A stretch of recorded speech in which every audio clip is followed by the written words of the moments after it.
இருடி சீக்கிரமா ஆஃபீஸ் போயிட்டு ஒன்று இன்னைக்கு மாட்டி விடுறேன். ம். எவன்டா அவன் புதுசாக கார் நிப்பாட்டி இருக்கிறது?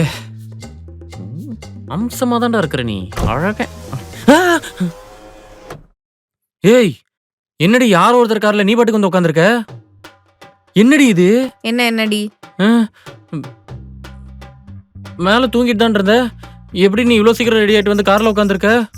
இனிமே எல்லாம் அப்படிதான். என்ன புதுசா வேலட் பார்க்கிங் வேலைக்கு சென்ட்டியா? யாரு கார் இது? ஹலோ என் கார் தான் ப்ரோ. நேத்து தான் புக் பண்ண. நீ கக்கா போயிட்டு வரதுக்குள்ள டெலிவரி பண்ணிட்டான். என்னடி ஏதோ கார் வாங்கின அந்த மோர் வாங்கின மாதிரி சொல்லிட்டு இருக்க? என்ன திடீர்னு கார் எடுத்துட்ட? ஆமா, நீ ஒரு தடவையும் 1/2 கிலோமீட்டருக்கு முன்னாடி என்னை இறக்கி விடுவ ஆஃபீஸ்க்கு போன்ட்டு. எனக்கு கடுப்பாகாதா? அங்கிருந்து நான் நடந்து வரணும், அதனால கார் வாங்கினேன் ஆஃபீஸ் போக.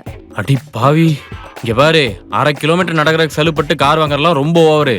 ஸ்கூட்டி வாங்கியிருக்கலாம், ஆனா மேனேஜர்னு ஒரு கெத்து காட்டணும்ல, அதுக்கு தான் கார் வாங்கினேன். ஏய், இத பாரு, ஓவரா பேசாத.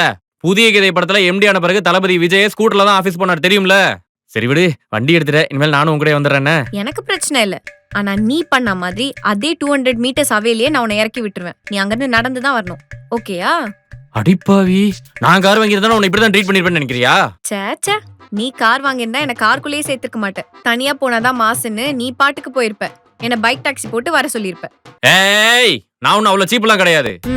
கல்யாணம் ஆனது கூட சொல்லாம சிங்கிள்னு சொல்லி ஊரே ஏமாத்திட்டு இருக்கும் போதே தெரியுது நீ சீப்பா இல்லையான்னு. ஏய், ஓவரா பேசாதீ. இங்க பார், என்கிட்ட என் தம்பி மயில் வாங்கினா இருக்கான், நான் அவன் கூடயே போய்க்கிறேன்.